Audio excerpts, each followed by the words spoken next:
Okay, in the next part of this video, I'm going to go over the actual homework examples that you have to do. And one of them is on page 46. You're supposed to do exercise 6.1. You're supposed to do 1 through 12, I think it is, or whatever it says in your homework. But I'm going to do a few of these with you together. And what we have to do is determine the type of root tone motion and fill in the second chord.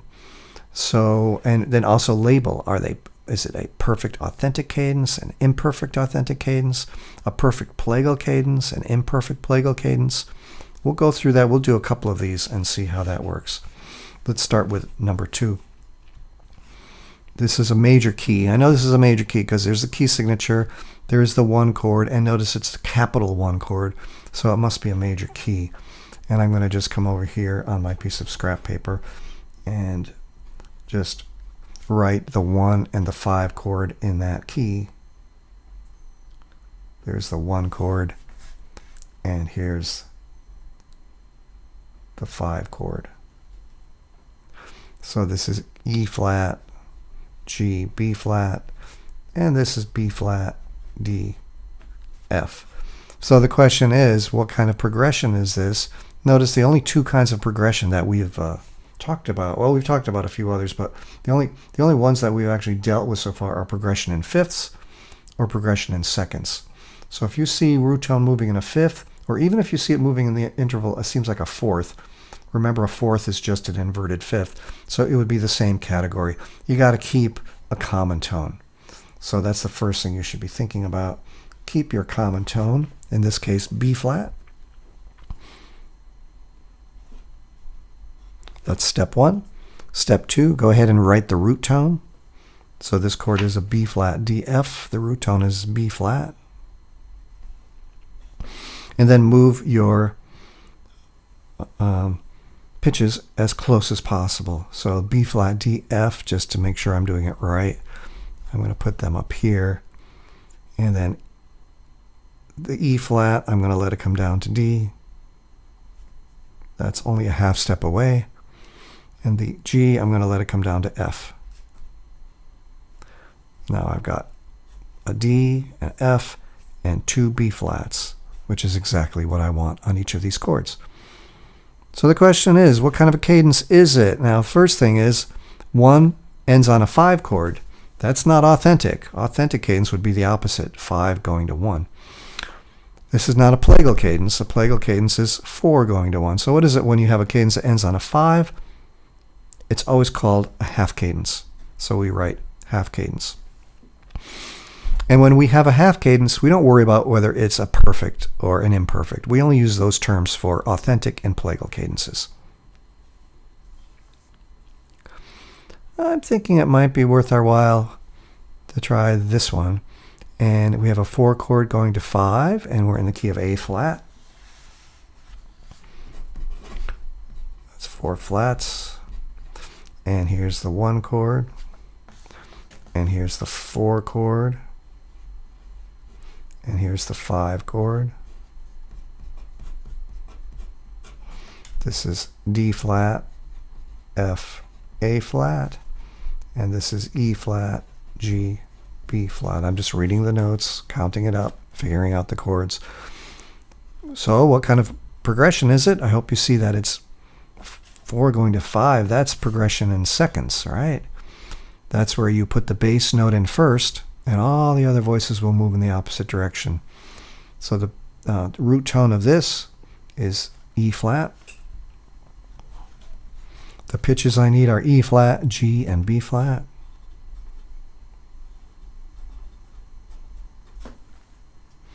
And then I'll go ahead and let these other pitches come down.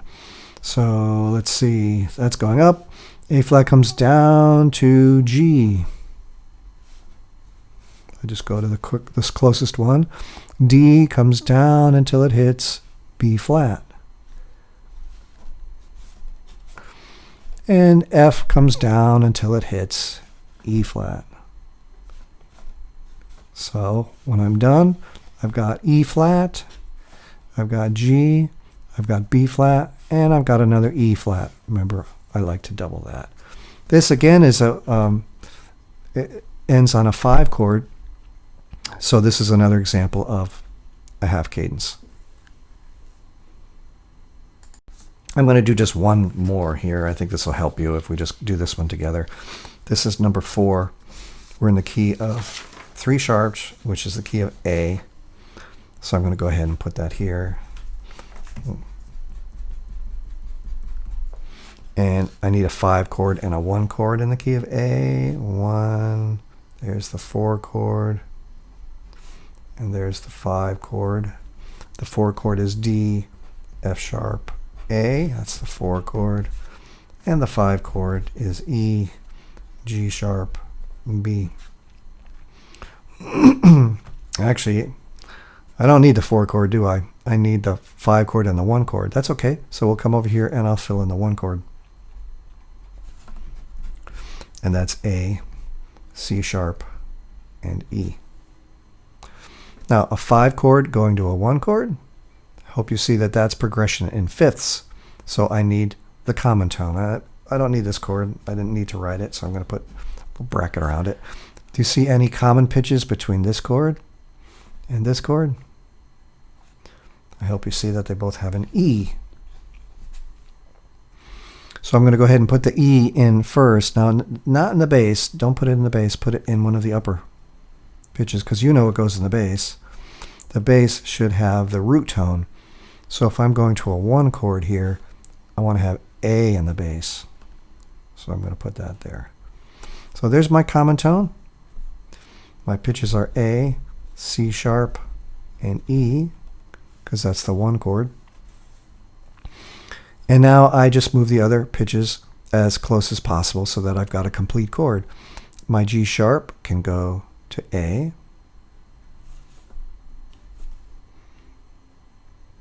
And my B can go to C sharp.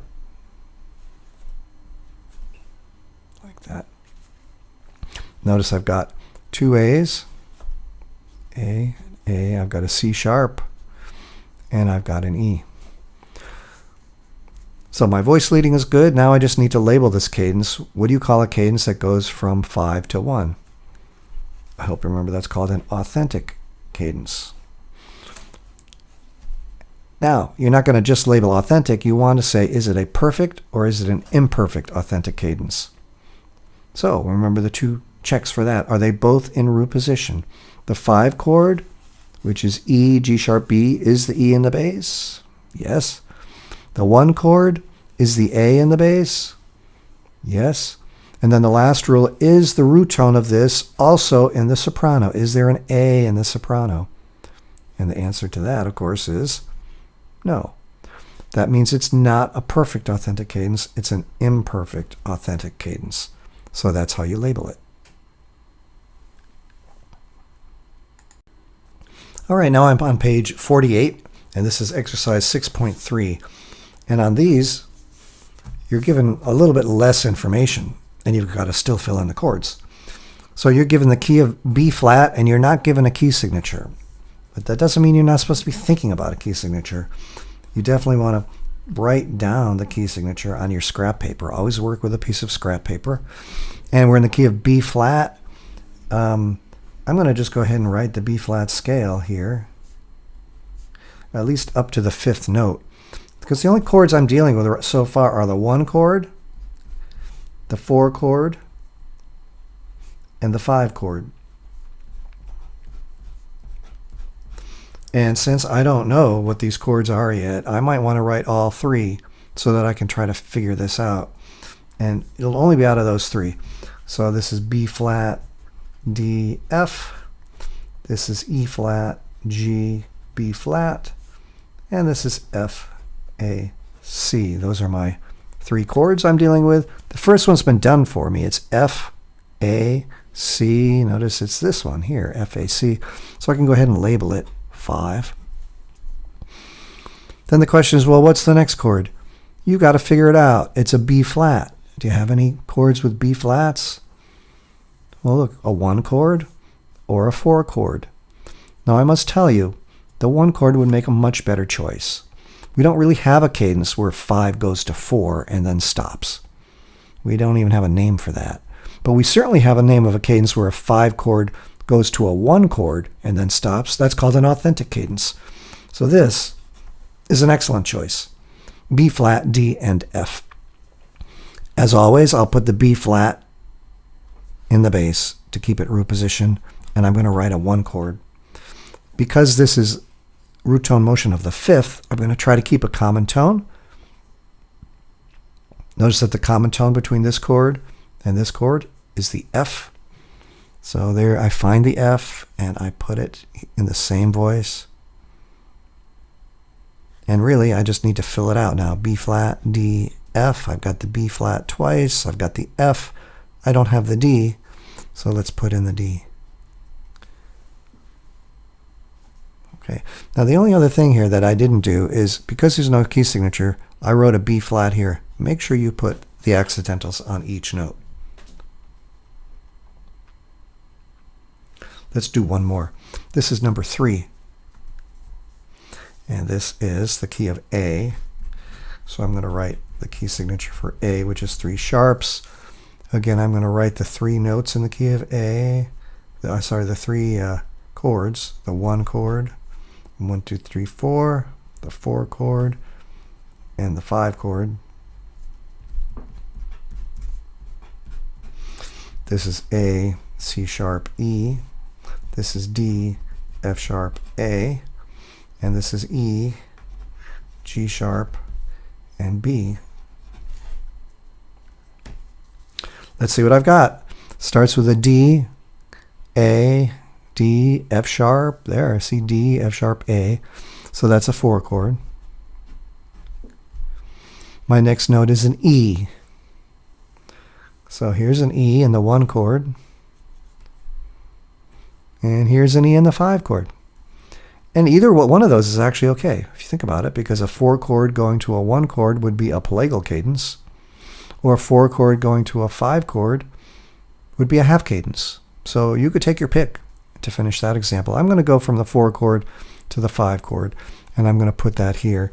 E, G sharp, and B. I'm going to let the bass go up to the E,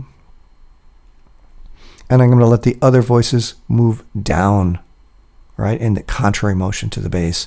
So the D moves to the B.